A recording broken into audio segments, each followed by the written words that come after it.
What's up guys, Ben here and welcome to Motivation to Invest. Carl Icahn is a stock market investing legend, worth an estimated $14 billion. He's an activist investor which looks for companies which are poorly managed. He then goes in, breaks up the company, replaces the CEO aggressively and then transforms the company around.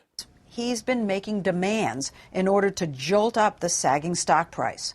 First one, dump the CEO. That happened in December. Then break up the company. His goal is always the same, to reap a hefty profit for himself. He's been successful, say Wall Streeters, because he's intimidating and relentless. Is it because you just have so much money? Well, and they know my nature. They know What's I'm your not nature? going away, that I'm not going away, that I'm an obsessive guy, that I'm coming in here, I've done it, and there's no way that I'm leaving until they do something. That's eminently refinanceable. He's been hunting down vulnerable corporate prey since the 1980s, when he was reviled as a black hat corporate raider. He gets really worked up over fat CEO paychecks and bonuses even when the company loses money. They give him all this money for doing a terrible job. And from my way of looking at it, why? You do seem to have special contempt for CEOs as a category, as a group. We're going to be run by morons, right? Okay. I have no contempt for them. They have responsibilities. You call them morons. What do you mean you don't have contempt for them? That is unfair. I have a metaphor that the guy that gets in the company, he moves up the ladder. He's like the fraternity president in college. He's the guy that you like. He's always there when you need a buddy. He doesn't make waves. You never know you can't ever figure out when he's studying because he's always at the eating club or the fraternity when you go over there. And that's the guy that moves up the ladder in the corporate world. You really think that's who becomes the CEO? In many cases, absolutely. Other investors often call on him to step in. Hey, I get calls all the day from smart guys, hedge funds and all. Come, Carl, why don't you look at this one? I'm sort of the guy in school that the other guy goes to and says, why don't you beat that guy up, you know? He loves a good fight, no doubt about it. I'm looking as I'm walking along here. All your paintings are battle paintings. Many a CEO has passed these bloody scenes of a warrior vanquishing his enemies as they head to a meeting with Icahn. Does it tell me something about you is what I'm trying to figure out. Not really. Sends a slight message to people who come. Carl Icahn's strong character has got him into many battles with other famous billionaires such as Bill Ackman and Michael Dell. Icahn is a major contrarian and known to short many stocks and securities. He predicted the 2008 financial crisis, shorted a load of stocks and made an absolute killing. So what has he been doing in 2020? Well, when Carl Icahn saw that the oil prices went negative and everyone was running away, he went in and bought hard. Now, oil prices have rebounded by over 50%. I saw the same opportunity and even did a video about it on this channel. I invested into great companies such as Shell and BP, which had low debt and great prospects. I've since seen them increase by over 50% each in price. Icahn's biggest trade right now is a multi-billion-dollar short position on the commercial real estate market, which he believes will crash again. So it's clear Icahn is a great character and a true legend of investing. So in this video, I'm going to reveal Carl Icahn's top 10 tips for investment success, both in business and in life. So without further ado, let's dive in.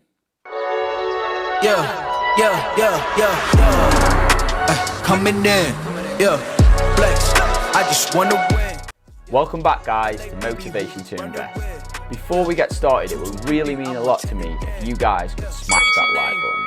That helps out with the YouTube algorithm, which allows us to continue creating more great content like this for you guys. In addition, if you would like some exclusive stock market investing tips and stock market picks, which I personally have invested into, then you should definitely think about subscribing to this channel. Be sure to turn the notification bell on, that way you'll get notified when a great stock is at a great price and I am investing into it. So with that being said, let's get into the video. Comment number 10 is keep learning. Saturday night and have this poker game. To me, it was a huge game. You could lose $1,000 or $1,500. You know, it was huge, and they liked me, so they'd say, "Hey, kid, come sit down, lose your tips, play with us." So the first time I played with them, I lost all my money that I made that week because I didn't know how to play. So I went. I read 3 books on poker. You know the books about it. These guys never read a book on it in their lives. And it's all mathematics. It really is. After reading those 3 books, I was 10 times better than them. And they were drinking, and I wasn't. So that made me 30 times better. It's a big lesson to our viewers. You got to read, SATs, prep. You got to read and look into stuff and research. Rule number 9, think independently. When you go out into the world, you should try to stand up against the trend, even though it might, I mean, literally, it might cost your job, it might cost your promotion. But in the end, think for yourself, be innovative, try. I mean, I'm not telling you go in and tell them what to do. You got to be careful about that, obviously. But if you have ideas, go slam the table. Don't worry about it. Come up with your own imagination, because that's what this country. Rule number 8, think on your feet. I would boast to friends, you know, she's a school teacher, look at my son, I got in. But they were really worried about spending the money. And in those days, it was only $750 for tuition and $750 for room and board. So my father said, "You know, son, I'm thinking about you, and I'm not going to go back on my word. I'd rather you go to Queens College, you know, because Queens was free. But if you insist on going to Princeton, we decided we'll pay the tuition." I said, "Great, thanks, Dad, I really appreciate it, but not the room and board." So I said, "Well, wait a minute, how do I live? How do I eat?" He said, "You're a smart kid. I've watched you. You'll figure it out." And I went down and talked my way into it. It was hard to get a job as a cabana boy. You're along that beach. It was very hard. You had to know somebody. I didn't know anybody, but I talked my way into it. And I got a job in Malibu Beach Club. And in Malibu Beach Club, I didn't know much about it, but, you know, I was a hustler. And I go, and there were a lot of young guys that were doing well then. You know, those days, you're making 15 grand a year. They were all doing well. They were guys from Brooklyn. And they'd be there, and I was a good guy. I'd get them, if they wanted booze, I'd get them booze, you know. They wanted to meet the girl across the way, I'd go over, "Let me introduce you." You know, I was a fun kid. Anthony, Carl, and I both were cabana boys. We both lived near each other, but you had a better area. You came from a slightly better. But it was a great way. The bathing suit better than you. Absolutely, but it was. I mean, Carl, that was an amazing way to. When you think, we'll get into investing later, but it was an amazing way to see how, if you thought outside the box, the way you handled those people, I'm sure that there was some connectivity years later in terms of getting outside of what everybody else was doing. Yeah, no, I learned a lot. Rule number 7, don't confuse a bull market with brains. How do you invest in career stuff? Well, then I got in with Jack Dreyfus on Wall Street. You know, it wasn't tough getting a job. I went to Princeton, had good marks, and I did great. So I started thinking I'm really smart. But why'd you go to Jack Dreyfus? Why'd you pick Wall Street? Well, I knew All the things you somebody. could do? Well, you know, I didn't know what to do, and I started studying how you pick stocks, and it really hit me how great it was. You know what you did. I met a guy that was a security analyst, and he's showing me how to pick these stocks. Was it going back to the books? Was it reading things about the industry, or? Well, no, I just liked it, but that wasn't really it. But when I got into Wall Street, I had 12, 15,000, which was a lot saved. You know, I started investing it. And in '61, the market was hot, and you never really. I learned a lot from that, because you'd never confuse a bull market with brains. And what I did was confuse it. And I'm buying all these stocks. I'm picking this and I'm picking that. And I had a following of people who would listen to me. "Oh, wow, well, you could." But everybody was making money. You don't realize that. And Jack Dreyfus would tell me. He'd come over. He'd sort of like me. He'd sit there with me once in a while, and he said, "You're going to lose every penny you have. I'm telling you, Carl. Before you're through it," he said, "I got this." I was up to about $70,000, which was huge. A lot of money back then. He says, "You know what? When this is over, 6 months, a year, maybe less," he says, "not only won't you have the 70, you'll be negative everything you ever had." And he was right. In 3 days in '62, they cleaned me out. Rule number 6, don't let them see you sweat. Yeah. Actually, he lost big, well over $150 million that one afternoon. But when we spoke with him a few days later, Icahn told me no big deal. He lives by the mogul's credo, never let him see you sweat. I was buying it that day. I mean, seriously, I was very happy about that. You looked like you were I'm not frazzled. Well, I'm always frazzled. I mean, I look good now. I comb my hair, but I'm always got so much going on. And I enjoy that. Rule number 5, and probably the most important, be an activist. When did you start thinking about not just being an investor, how you define activism? Yeah. You look at a company, and we looked at the beginning, and you'd study it. And again, I'd spend 5 hours a night till 2 in the morning looking for companies.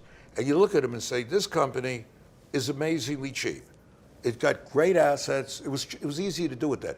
Great assets, but they're not making any money. And then you look and say, why don't you make money? And you'd start talking to guys that understood the company better than I did. An analyst. He said, the reason, Carl, is that it's not great and doesn't have a great name, great this. It's the guy that runs it's an idiot. And he just shouldn't be there. So I said, why can't we get rid of him? So they said, well, how are you going to get rid of him? There's no accountability in that company. Clubby board, they're all buddies. There's been this criticism. Larry Fink over at BlackRock put this letter to a lot of these CEOs a couple weeks back, and he said that this type of thinking is too short-term in nature. But I think you disagree with that because it's not short-term in nature. No, but I don't disagree with him fully. But I get into what I think where I disagree with Larry Fink. Yeah. I agree that there are activists that really aren't what I call a true activist. These are guys that do pump and dump. The definition of activism, that okay? Your version of the definition. I really think that the guys like us, called activists, that we go into a company and we do well for every shareholder. Correct. We make money for all the shareholders by cleaning the company up and getting on the board or whatever reason and saying you got to do this, this, and this. And if you're a smart guy, even the guys on the board sort of know what they should be doing. But hey, you got a guy in there, and that I wouldn't go into my metaphor for how these guys get there. There are some very, very good CEOs. You've done a great job over the years explaining how those boards work. How that boards work. Yes. Hey, I want to make it clear for this program anywhere that there are very good CEOs I respect greatly. I mean, Tim Cook's a great CEO. The people that are not defining activism the way you are. So okay, let me get back to the people that are going into the companies for the short term. Yeah. What are they? Who are they? Let me say where I do agree with Larry Fink. That today, and it gets me angry, there are guys that go in and say, we're activists. And they got some money, they raise a little hell, they go out in the newspapers, the good, the guys, the charismatic guys that talk on some of these programs. Oh, XYZ. We're there, and we want to see that company sold, and we ain't going to rest till it's sold. Stock jumps 5 points.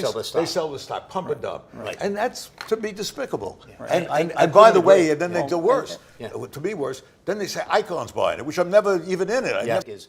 Sometimes those that are just trying to do something in the short term, get the stock up, make an announcement, and then sell the stock. Those are the bad so-called activists. But those and he's right about that. But those that take a seat on the board.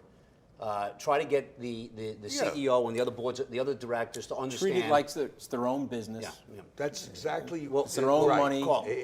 Because the reason it works is because it's obvious. Because the system is dysfunctional. You can't get rid of these guys, and a lot of these guys. The most important thing in a company is the CEO by far. Oh, absolutely. There's nothing close. And while sets the culture and sets the leadership. And while I don't believe they should get 750 times what the average worker gets, I don't begrudge them that money if the stock goes way up. Yeah. Because if he gets the stock up, let him have some good money. Rule number 4, be obsessed with success. Where did the drive come from? I always had it. You have to really have an obsessive nature, and whatever it is you want to do. You want to be a great tennis player. There are guys that are more talented maybe than McEnroe or something like that. Maybe his brother, they say, was more talented. But McEnroe worked at it. McEnroe loved it. I guess he was obsessive. He worked all the time. I mean, if you think about any of these brains guys, is not enough. Talent's not enough. Talent's not enough. You gotta do both. Rule number 3, be a contrarian. People want to get returns. I guess you have to be somewhat short-term oriented. But the real money that I made over the years is holding companies for 7, 8, 9 years and keeping them. I've looked back. We bought casinos, and you got to buy them when nobody wants them, really. I mean, that's the real secret. You buy things, it sounds very simple, but it's very hard to do. When everybody hates it, you buy them. And then when everybody wants them, you sell it to them. And that's what we do. And we go in and we clean up a company. There are many companies in the country that are very well run, but many are terribly run. It's the old grave and dog philosophy that you you should just look at value. But one of the things is that they're right. Generally, if you look at the total outlook on a company, and if everybody sort of is down on it, that's one to look at. Rule number 2, trust your instincts. Think of things, Tony, like a no-brainers. When you really get involved in the market, market's an art, not a science, and you build certain instincts, I think. Yeah. It's almost like a tennis player. You didn't ask Sampras, why did you go this way? How did you know the guy was going to hit it there? He can't tell you why. How does the open field runner, who's really great, run it down the field? Yeah. You say, how come you stop there and turn the other way? It's instincts. You can find certain deals where it hits you over the head. Well, you it said... just is, and you do. Rule number 1, be ethical. The code. Well, the code is, one part of the code, I mean, there's a few things, but one part of the code to me, and I had it inculcated for some reason, that if somebody gives you money to manage, you owe them your fealty, meaning you owe them loyalty, and that's how we built the option business. I was giving them an extra $1,000. It's part of the trust. You know, they're entrusting with you something dear to themselves. Yeah, but what it was happening in the history, so I had these two guys, they owned a piece of the firm. You know, I don't remember how much, maybe 20%, firm 25%. And the reason they left me was they had a following in the options. We had all this. And it was maybe 72, you too young, but anyway, in 72, the market was hot. You know, the same as it is today. New issues go crazy. And all these, 50. The Nifty 50, yeah. Crazy multiples. The Nifty 50 back in the 70s, right? In the 70s. Yep. And these little companies were going out. There were firms that F.L. Solomon we were very friendly with. I mean, there were a bunch of these firms making a fortune. My two guys were making great money. I mean, frankly, they would have made it if I weren't there. But they were doing much better than they ever thought they would do. You know, they were living in Queens. They moved out to a nice place in New Jersey, wherever the hell they moved. But the thing is, especially one of them, was pushing like hell to do underwritings. Because we could do it underwriting. You know, this little dinky company, get into the underwriting group, and we had this big following, and we would buy a lot and make all the underwriting fees, which were huge. Sure. And these guys would have really benefited. I said, I'm not doing it. Because I'd look at the companies. So when you look at the companies, you said, how the hell can you sell somebody a company that makes plumbing fixtures and give them 40 times earnings for it? Oh, well, you got to understand, they got a new fixture. I said, let's look at the new fixture. Right. Let me talk to some guy that understands that. You talk to a guy that understood, I'm just giving you an example. Let me understand the new fixture. The guy laughing at you, this is ridiculous. Oh, but they say it's great. They say, forget it. So well, one of them said, well, I'm leaving the firm then. I said, God bless you, leave the firm. I got the stock back. He mentioned that a lot of the great people they'd met, successful people, had lots of pictures of dead people on the walls.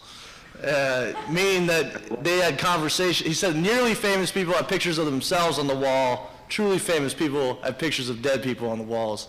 And I was curious if you had any pictures of great historical figures or what historical figures inspired you or influenced you on a regular basis. It's a good question. Well, one of the greatest philosophers I ever read was Aristotle, and I think his Nicomachean Ethics, if you read it, make a great deal of sense, where you live with this golden mean, but at the end use your intellect. I mean, now you have to really read him in depth to understand what he's saying, and then there's a poem by Rudyard Kipling I like, If. I'm sure a lot of you read it, you know. If you could keep your head about you and all losing theirs. I read that every once in a while. And in the code that we follow, that's really important to be able to meet with triumph and disaster, you know, and not let either of those imposters, treat those imposters just the same. Meaning that if you're doing great, don't think you're a genius, and if you're doing badly, don't think the world comes to an end. And if you work hard, maybe it sounds trite, but if you work hard and don't let your ego get ahead of you, which so many people do when you're doing well, and don't let yourself become too despondent if you're not doing well for a while, then have faith in your own ability. And really work hard at whatever you do. Give it everything you have. Well, if you can do all that, I think the chances are that you're going to hit a lucky streak, because luck comes and goes. If you have your health, luck comes and goes. And realize when you're doing really well that it's not just you, and then when you're not, it's not just you either. So I think that kind of thing. You should read that poem. I like the line where it's, if you can be in a crowd but not lose the common touch. That's my favorite line. That's right. It's a good one. That's right. If you can walk in a crowd and still not lose, if you can walk with kings and not lose the common touch. Yeah, okay, you know it. Overall, Carl Icahn is a true legend of stock market investing. He doesn't mind taking risks, and he doesn't mind ruffling a few feathers. So which of Carl Icahn's rules for success resonated the most with you? Comment your thoughts below. In addition, if you enjoyed this video, go ahead, smash that like button for the YouTube algorithm. That allows us to continue creating more great content like this for you guys. In addition, if you would like more investing tips and exclusive stock market picks, which I personally have invested into, then you should definitely subscribe to this channel. Thanks for watching, guys, and I'll see you next time. Coming in, flex, I just wanna win, LABB who we running with, coming in, flex, I just wanna win,